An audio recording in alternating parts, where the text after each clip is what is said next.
My name is Harry, and I'm from London. Meghan Markle here.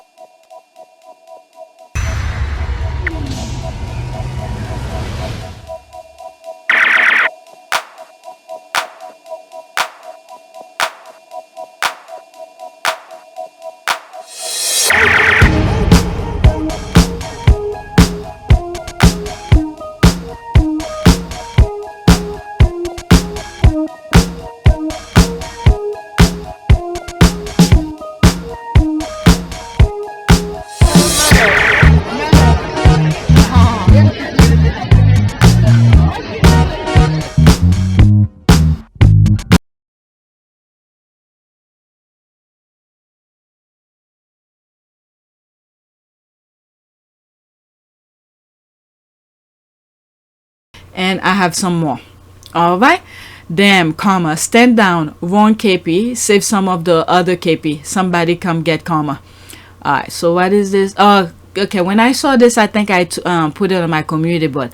Katy Perry booed on American Idol for the first time. Hoo. Okay, American Idol continue with top 26 performances. A surprise addition on Judge Katy Perry experiencing something for her first time on the show. Entertain this, USA Today. Okay, is it? Yeah. Katy Perry getting dragged for filth out here. Not mad about it. American Idol Katy Perry drowned out by, was it? I am Tonji fans. Who is that? Tongi or Tonji? Tonji fans threatened by having Madison's talent. What? Alright, so that's that. I'm not gonna. Oh, there's more. This was 2 weeks ago. I have the screenshot of the news from E! News. American Idol producers won't rule out firing Katy Perry over her treatment of contestant. They are rattled by her behavior. What in the name? Wow. What is that? This is absolutely insane. They want us all to, okay, so this is something else. All right, let's go to the next tweet. Okay, so I have a video now of Princess Anne. Okay, this one is a good one. I bookmarked mine, but it's mostly about that. You know what? Yeah, let me read mine. There's that no change talking point. This is why I like her. She's letting it be known. This is the second time she let it be known. Vanity Fair was the first time. Zero change. No around the bush. So if you're willing to give your tax to help support the monarchy, well, it's your fault. She doesn't hide it. Okay, so this is my comment to this tweet of Omid. Wow, it was only 6 hours ago. Okay, a refreshingly fluff-free interview with Princess Anne by CBC. Okay, who amongst many questions asked the Princess Royal about the growing decline in support for the British monarchy and how they deal with it as a family. Alright, my eyes is, I guess I'm starting to get tired. Okay, it's 2 minutes and 13 seconds. As we're in this moment of transition, I think it's not unnatural that people are having conversations about the monarchy and the place of the monarchy in various countries, Canada included. And some of the recent polling is suggesting that there is a drop in the percentage of people who would like to see the monarchy continue. How do you deal with that as a family?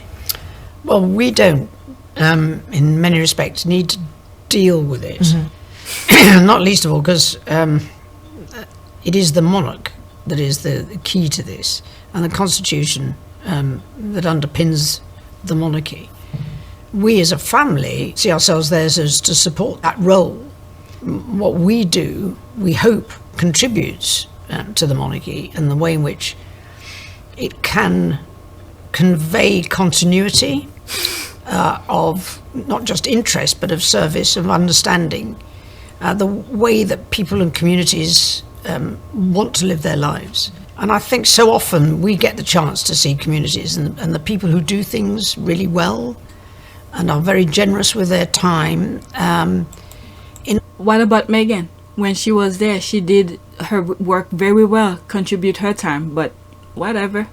In a way that, if you look at the media, you tend not to get that impression. Are there conversations about relevance? There will be everywhere. It's not a conversation that I would necessarily have. I think it's perfectly true that it is a moment when you need have that discussion. But I would just underline that the monarchy provides, with the constitution, a degree of long-term stability that is actually quite hard to come by any other way.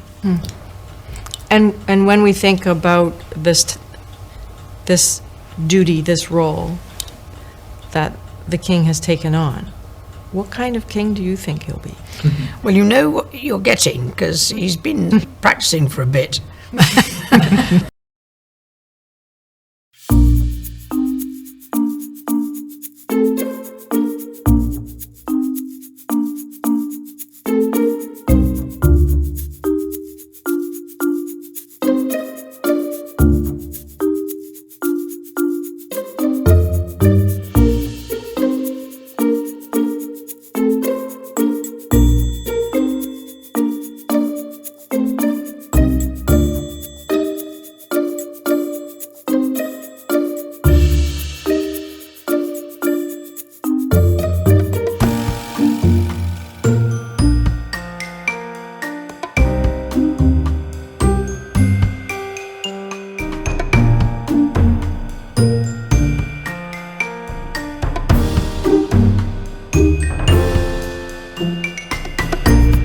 And I don't think he'll change.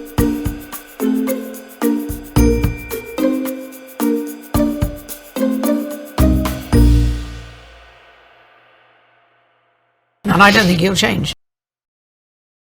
How do you understand it to begin with? How do you know that that's a part of your destiny? Well, we don't, put it this way, we don't all sit in a room with a queen and a blackboard going. It's a kind of, I don't know, I think it's, I wouldn't say it's in our blood, but at the same time I think it's over history and watching our parents, watching our grandparents, and just learning our way through that process. I mean, Christ, I think I went to my first proper royal engagement at the age of 4 or 5. So you make mistakes, like we all have, and then slowly you find your way and you start to realize that you've got an incredible platform to make really positive change. Did you always embrace this role and responsibility?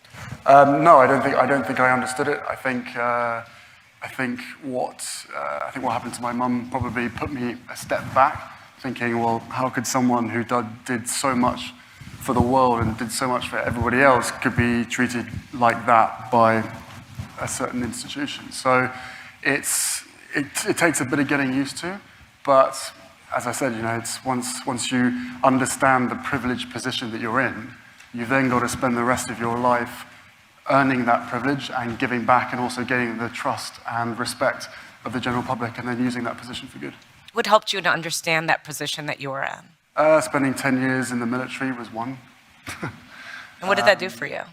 I think I wouldn't say it changed my outlook on life, but there were certainly experiences that I went through during those 10 years that not only was I surrounded by normal people on a day-to-day basis and being able to share and talk about everyday issues that they were going through, but it was a grounding moment for me as well. But I think my understanding of service and duty became really, really ingrained, or it was given to me by my service in the military, because that's what it's all about. And you're taking young people from some of the most deprived cities and towns across the UK for the British Armed Forces, and I know it's the rest for the rest of the world as well. But you're taking some people who've had some really, really hard upbringings and hard backgrounds, and you're training them to be ambassadors. You're training them to be fighters, but you're training them to be brothers in arms with each other as well. And I think that's an incredibly powerful tool to be able to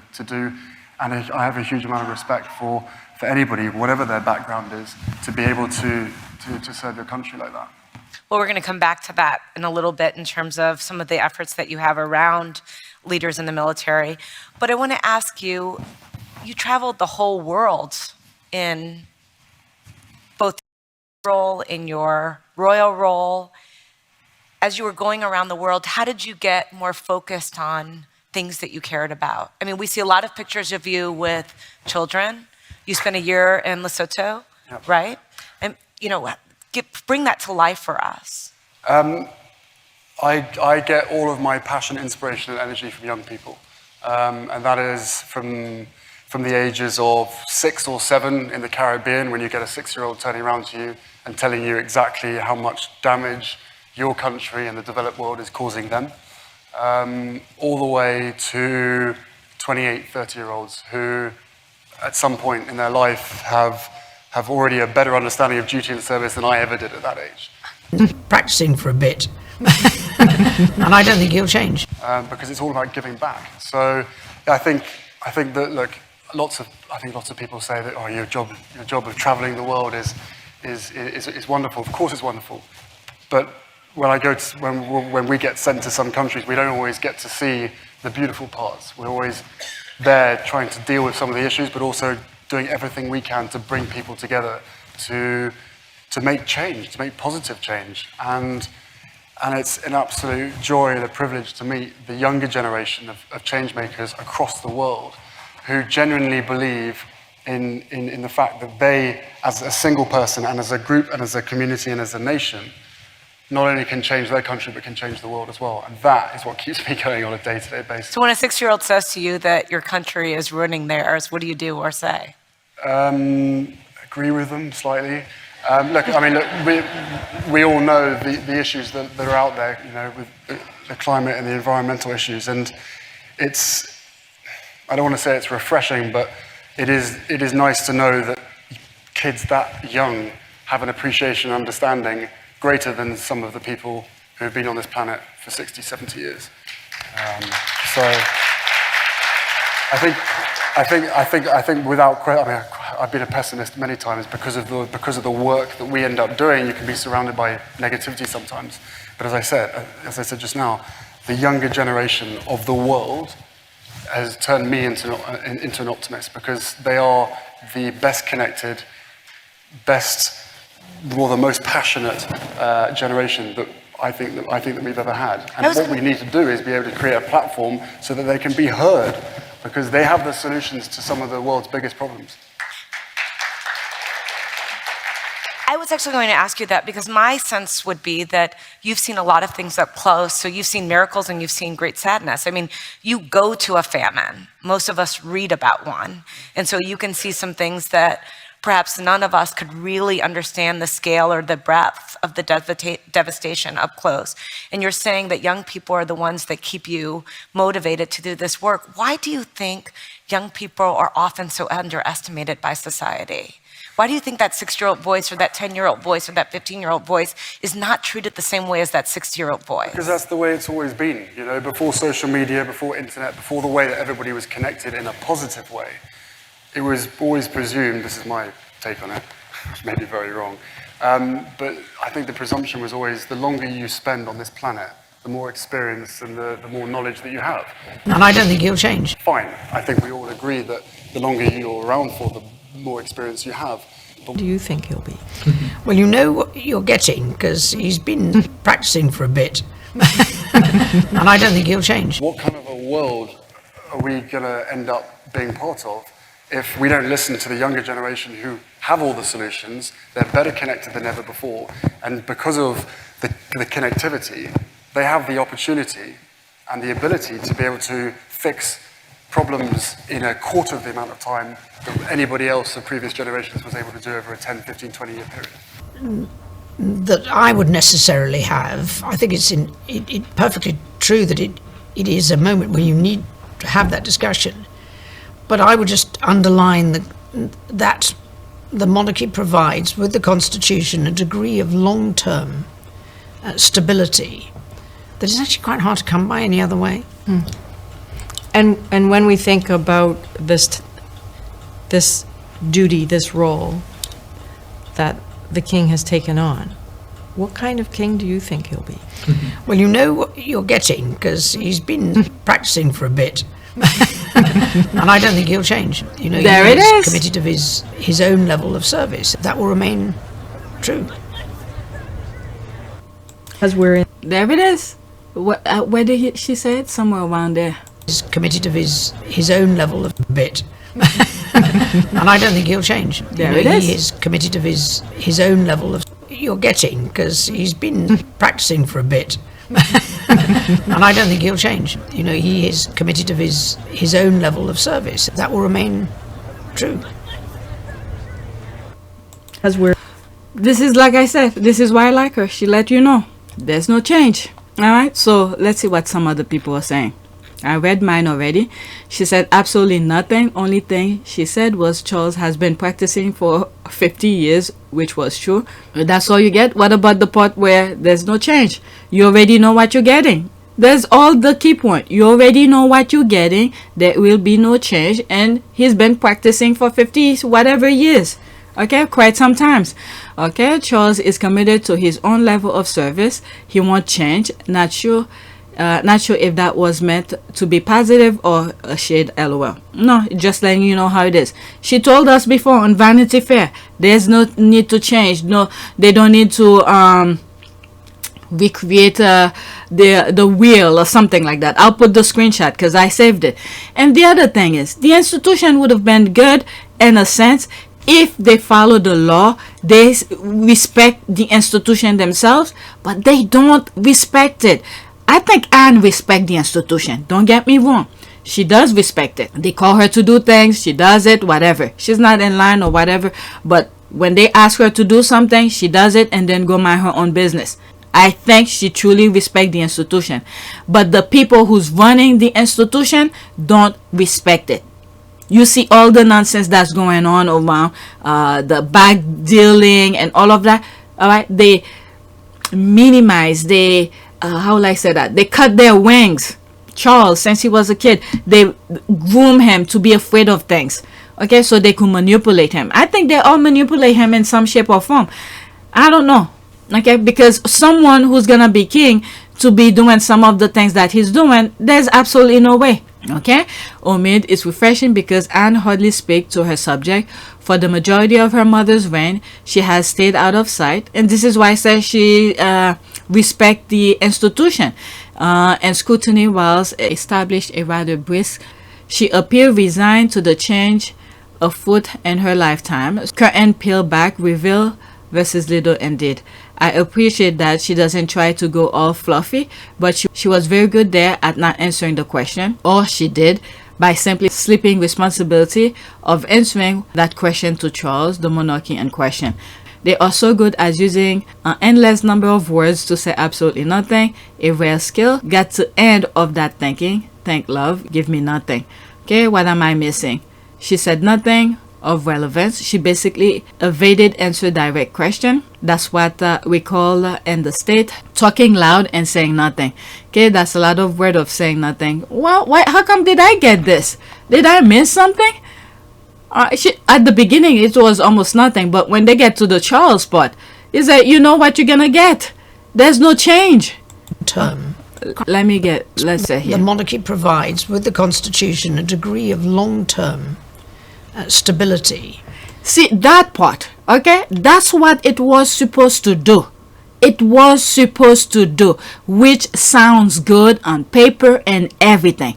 Yes, that's what it was supposed to do, create stability and all of that. Because when you think about it, if they did respect it, and if they chase them out of the country, where are they gonna go? So they were the anchor for the country. But the rotten of nonsense that's going in there, where they compromise with enemies and taking backdoor money. So why, if they're taking backdoor monies like that, bags full of cash and all of this, so why are they receiving taxpayers' money, right? To live and then to evade all sort of laws, taxes and all of that. So they were supposed to be the anchor of the country. This is why they don't pay taxes. Instead, they're receiving the taxpayers' money. This is why they stay free from the places that they are living in, okay, to create that anchor. But they are compromised. They are doing unethical behavior. They're supposed to be the role model of the country, okay? They're not doing that. At least the head of the monarch is not doing that. Okay, I've heard some stuff about her, Princess Anne, at her younger age, younger years, but as far as I'm concerned, I think she's following that. She does respect the institution. Okay, So let's continue. I don't know if I make sense on that, but anyway. That is actually quite hard to come by any other way. And when we think about this duty, this role that the king has taken on, what kind of king do you think he'll be? Well, you know what you're getting, because That's it. You didn't get that? Okay, for some of you who's commented, I know some of you are the squad. Okay? Where did you... I messed it up. You know what you're getting. What are we getting? Poverty. He doesn't give a shit. He wants whatever he wants. People can't pay their bills. People can't heat their home and all of that. So you didn't get that? Alright, it was somewhere here. This duty, this role that the king has taken on, what kind of king do you think he'll be? Well, you know what you're getting, because he's been practicing for a bit.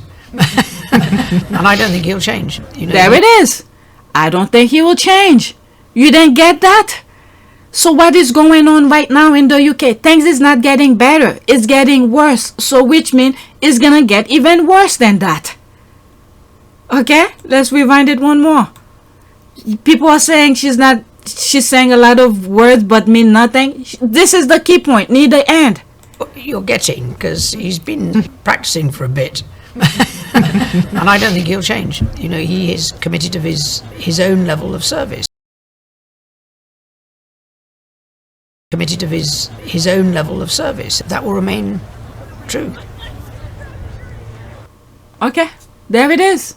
Okay, so that's it with this one. There's more comment, but let's move on. Next tweet. There's a TikTok video here.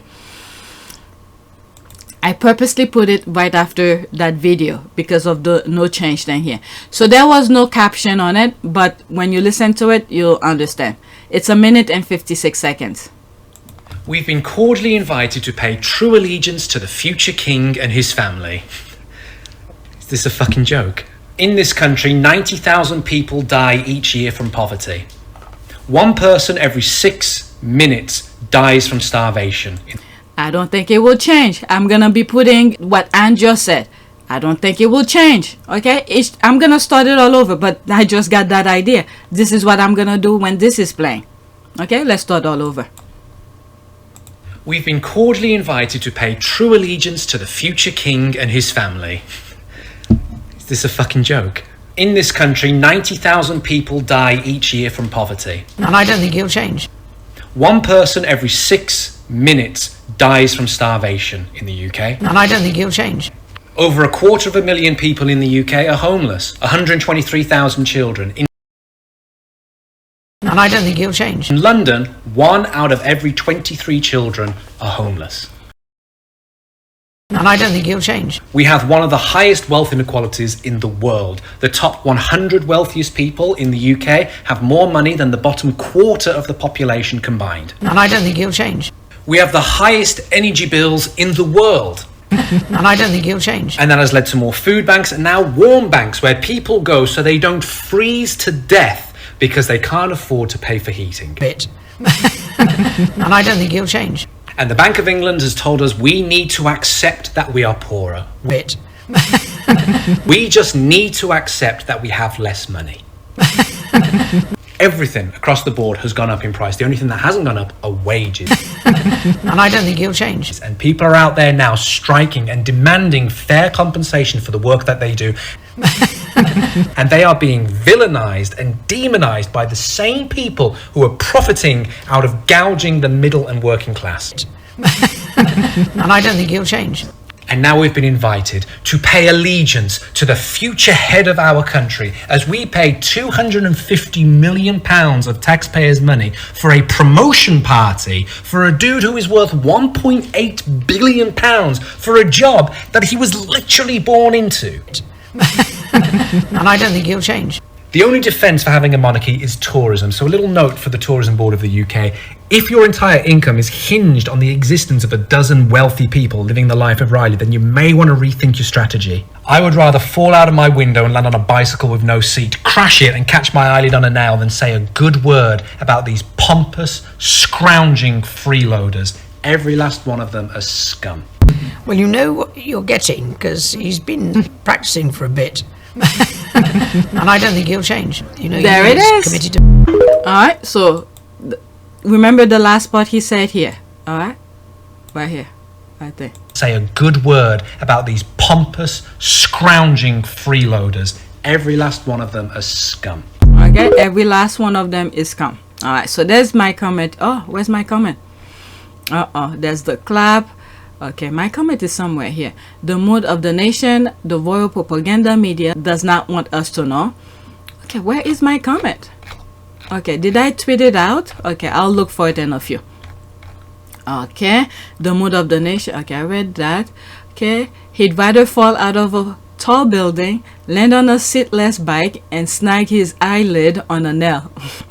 Wow, guess what? He didn't look or sound at all like who, what the Rangers and people like Jabba Jabson think the Sussex squad is. Nope, can't blame the squad. Okay, bahaha. We already settled that relationship 226 years ago. Well, now he said it all out loud for you all to know what's really going on in England. There's this. Okay, I remember the years when we heard in the US that the Queen wanted to skip Charles. Now we know why. He's terrible at it. Okay, I'm American, aspiring Canadian, but I have the same energy these days. Crime family. Alright, so let me look for my thing, because I know certain people. Okay, look at this. Someone just like it. All right. So it looks. Oh no, that's that's the ant thing. Okay, this is it. This is the one that. All right. I agree with almost everything he said. The only person I will take out of the scum is Harry. They kick him out because he cares about the little people. Second, the little people are partially to blame for their suffering because they vote for the same people who cause poverty. Black seems to be the #1 cause of it. Okay, and I went on to continue with that. At time of election, due to the UK core belief, politicians throw.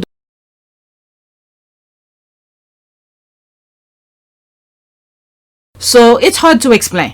So it's like they're digging their own grave. Okay, look at this here. Let's see here. They are doing the work. Okay, for the groups. Okay, it continue here. They are doing the work for the groups they were trying to brainwash. They are digging their own grave, to put it in the simplest form. We just need to keep pushing because we already know their cruelty behavior. Okay, and yet the government is spending £2.5 million of an event that doesn't have to take place at all. He was sworn in as king shortly after the death of the Queen. I think it was the day that he threw a wobbly because there wasn't enough room for the documents and for the pen. Okay, so that's where he signed it. He's the king.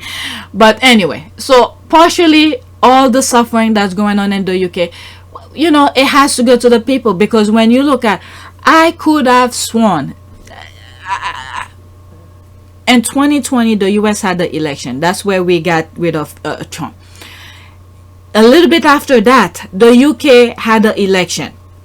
And I could have sworn the amount of things that I was reading, and I don't know, I could have sworn the UK was going to make the right decision. But no, they put, not only they put more Tories in, they took some of the good people who were doing the work for the people out.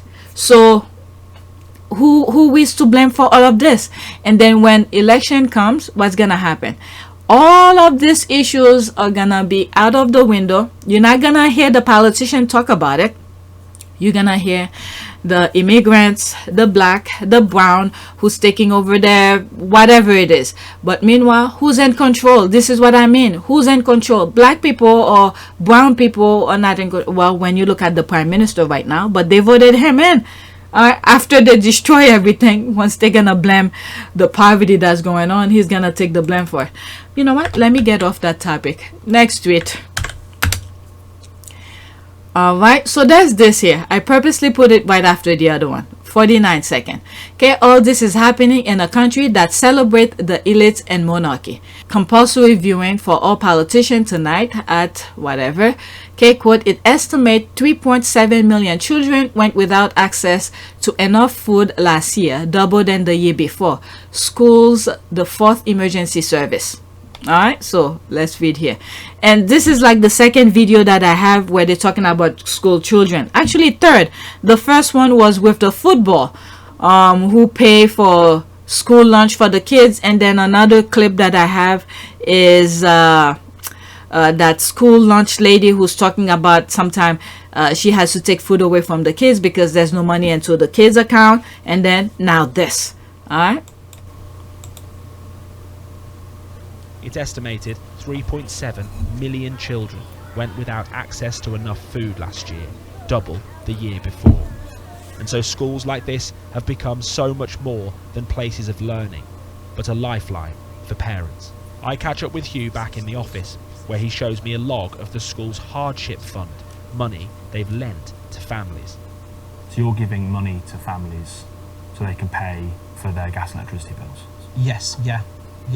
Some people might be quite surprised by that. Absolutely, but that's what it's like out there now. It's really serious. I've been here 15 years, never on this level where families were coming in having to borrow money from school to have the electric put on. There it is. There's another hardship going on over there, but the tabloid focusing on Hervey and Mayghan.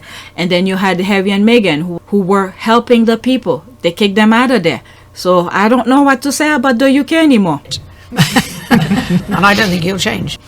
And then they're gonna celebrate. But anyway, this is happening in the UK. A member of the G7, the politician no longer listen, and the head to state priorities are not in line with the people. When they can no longer colonize outside of the UK, they turn on citizens of the UK and oppress them. Hey, the thing is that you guys could make a choice, but instead, when they throw the race card, you guys are so the racism is so ingrained into the core of the UK. They just throw that out, you know, when it's time for election. They throw you some nonsense. It's the whatever, the immigrants who's coming, the black, brown, the immigrants, whatever. You forgot your problem. So I don't know what to say. I really don't know what to say anymore. And I don't think he'll change. Okay, it is honestly so shocking, and they blatantly don't care. Imagine if Inkwell had said, actually take 150 million million and give it to all key workers, please. Nope, instead it takes as much money as you can for ego crown fest. Okay, that's why when Charles III trend on my page, I click not interested. All right, let's go into this, what some people are saying here. Okay, this something else Ofsted do not acknowledge. We were told you're not social service. you're a school rural country with no other support for families. My TA team regularly gave children biscuit, toast, and cereal, which we pay for ourselves. The difference in the ability to learn was amazing. Okay, there's that. Thank the Lord for magic breakfast. I say huge love sent. Okay, there's this. Tag somebody. Take a look at this. Can you see the problem? Teachers deal with this every day, and we are paid less and less each year. The emotional burden is horrendous. Okay, 13 years. Is that a commercial? No. Okay, 13 years of repressive regime. It's simply time to change. I don't know. It's up to you guys. I don't want to play this because it seems like it's singing. I don't want YouTube to.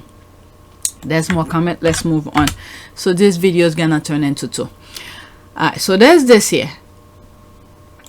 Okay, aristocrat Lady Victoria Hervey tell GB News, quote, if I was in charge of this coronation, I'd arrest all those people that will be protesting. I will put them all in jail like pre-coronation. I mean, even my jaw is on the floor at this point. 27 seconds.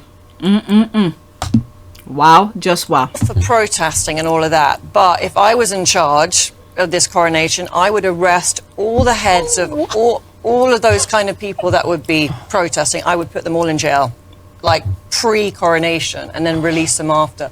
Because it's even if they've not done anything criminal. But if they have any record of doing anything, so all those not stop oil, all of that lot, just put them in jail. I mean, going back to the play for protesting and all of. What is the purpose of democracy? So if you're willing to do that, is that a country of democracy? Free speech? Don't they always talk about free speech? But anyway, I'm just sharing. Oh, it's a thread. Okay, so let's read. This was the woman who in 2003 said, quote, it's so bad being homeless in winter. They should go somewhere warm like the Caribbean where they can eat fresh fish all day. How they gonna get there if they are homeless? How they gonna get there? Is it free?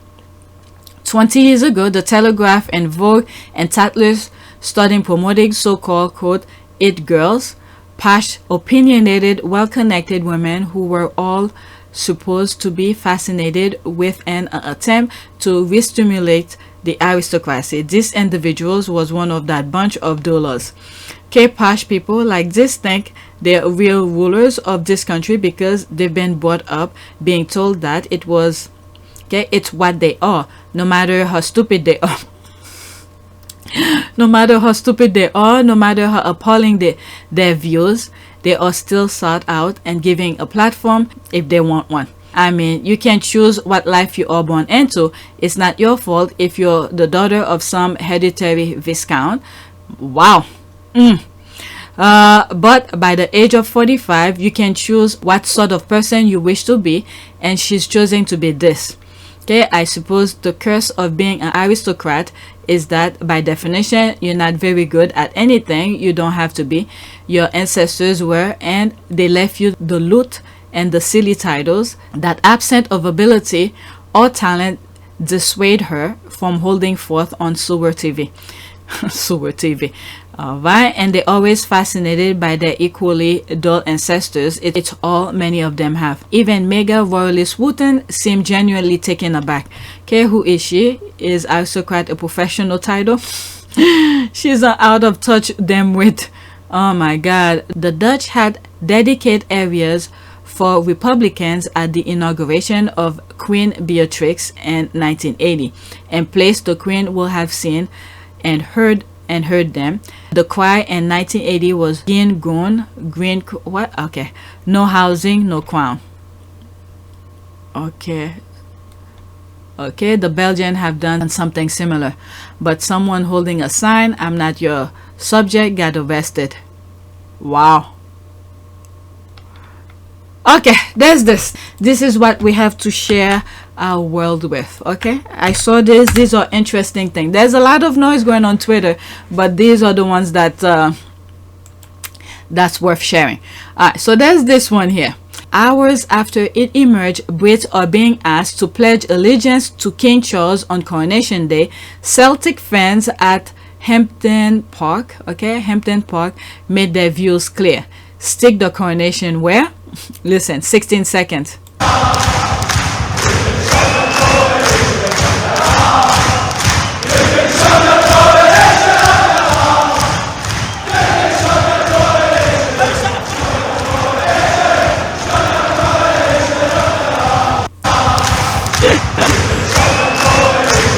Pretty much just chanting, you could shove your coronation up your ass. So people are just laughing. King Charles could bring in King, was it?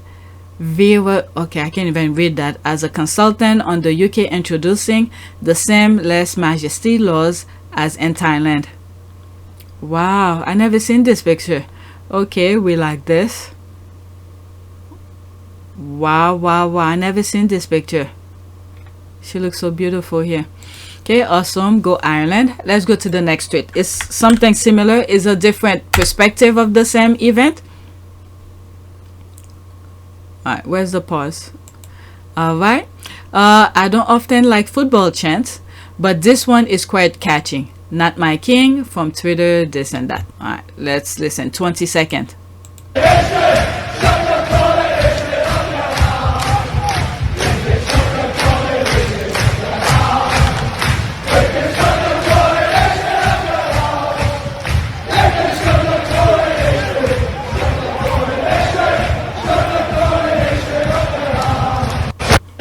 Alright, it's playing the same thing. Okay, I get the gist, but what other words? Okay, something about sticking the coronation somewhere. Brilliant. Alright, so let's go to the next tweet. Okay, I didn't read all of the comments, it's just that part. Alright, so there's this here. I have two tweets left. Okay, they're more light-hearted kind of tweet. Okay, May, okay, there's May, again month. Meghan month has officially started, you guys. All right, so she retweeted that. I never seen these pictures. Okay, there's this. Meghan will receive the awards for her global advocacy to empower and advocate on behalf of women and girls from Gloria Steinem, MS Foundation co-founder. With her husband, Prince Harry, Meghan directs their philanthropy through their Archwell Foundation. Okay, LOL, nice photo shot too. It just keeps getting better and better. Love this pic. Let's go into Warrior Suitors thing. Okay, I'll click on this so you could get the link, okay? So I could get the link for you. I'm not gonna read it. Alright, so there's this here. She usually takes quote from the important quote from the, how do you call this? From the articles. Alright, there's this. The award will be handed out at the MS Foundation annual gala on May 16 at New York City Ziegfeld Ballroom, part of its 50th anniversary celebration, where funds raised will go toward the organization Equity Centers initiative.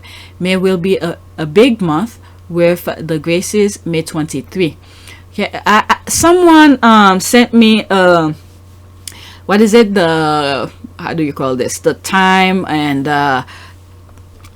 the schedule. That's it, the schedule of what's gonna happen. I have it, I'll show it after that.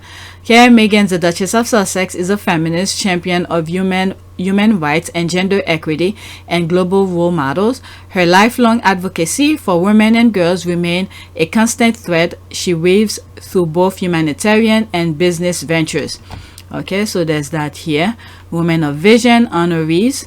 There's Meghan, I can't read this, something Brown, Latosha Brown, Wanda Irving, Kimberly something. There's that. I can't read the last words.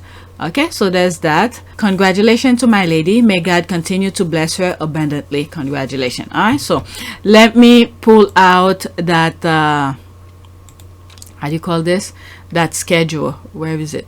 There was a schedule. There was a schedule. Nope, not that. Shoot.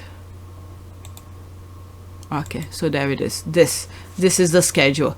Okay, what to look forward to in May 23. 6, Prince Archie's 4th birthday. 16, MS Foundation Gala, New York City Women of Vision Award. 5th, wedding anniversary. That's the 19th. Okay. 23, 48th annual Gracie Award, LA Archetype. Okay, so this is the schedule for that. Alright, so let me go to my last tweet. My last tweet has nothing to do with the Sussexes. It's just when I saw Keke here, I was like, what? What? She was killing it too. Okay, Keke Palmer. 9 seconds only. But look at the end. I think that's either her fiance or husband or baby daddy. I don't know if she's married. Okay, I do not know. Alright, but listen, I mean, watch.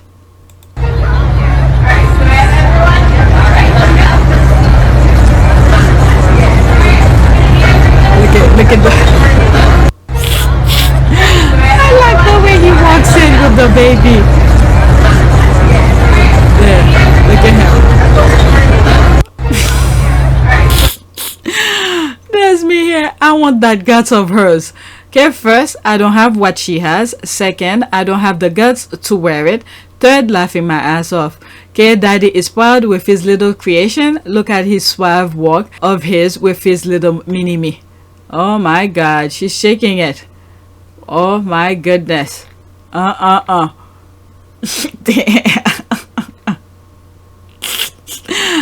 it. Okay, let's do a prayer. Let's do a prayer. What should we do a prayer?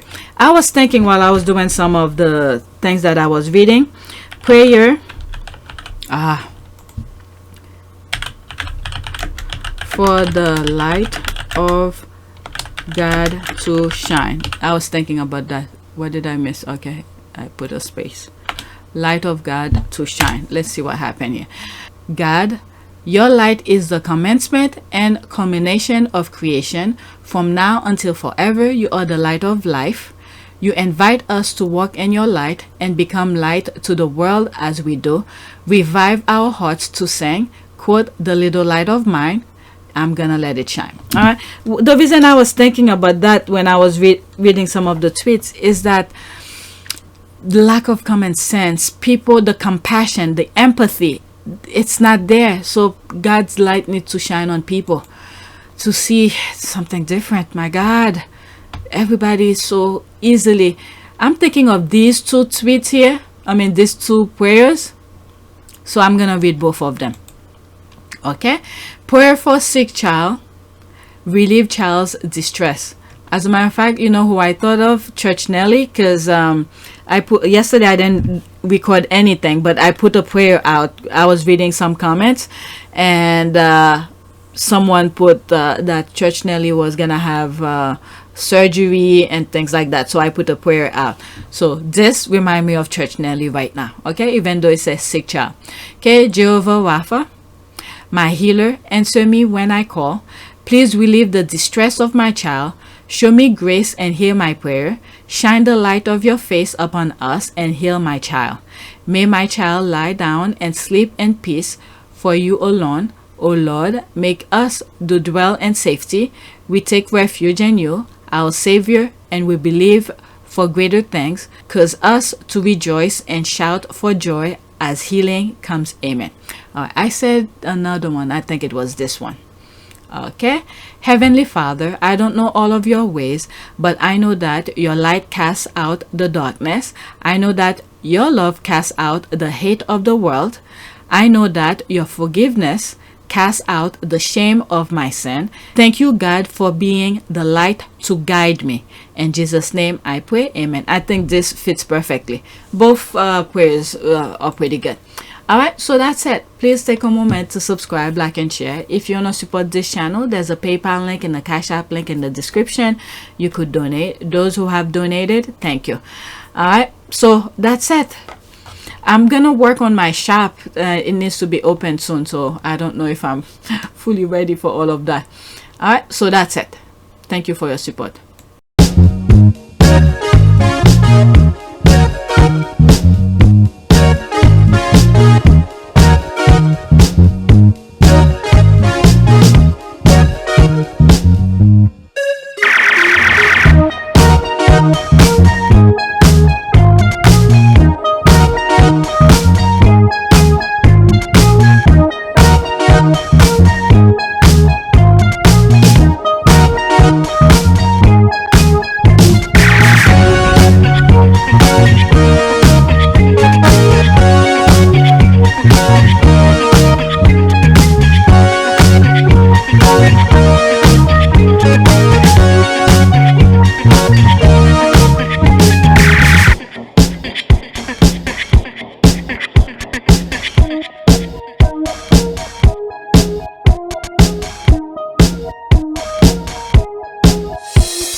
It is a great privilege to be with all of you today.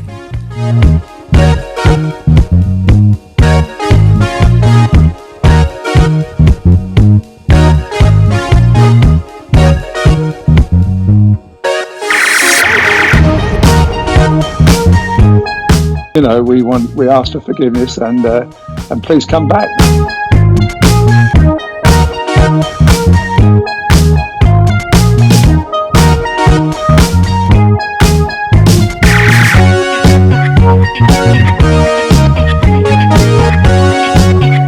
As you saw me find the love and happiness that I'd hoped for all my life.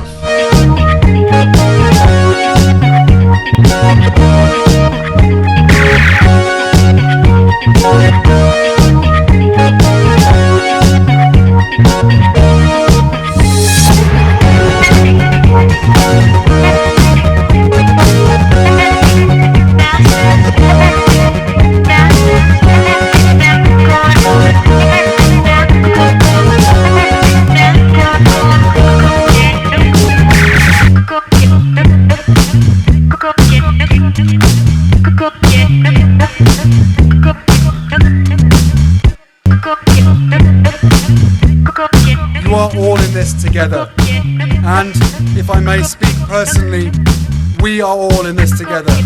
Because asking for help was one of the best decisions that I ever made. You will be continually amazed how life changes for the better.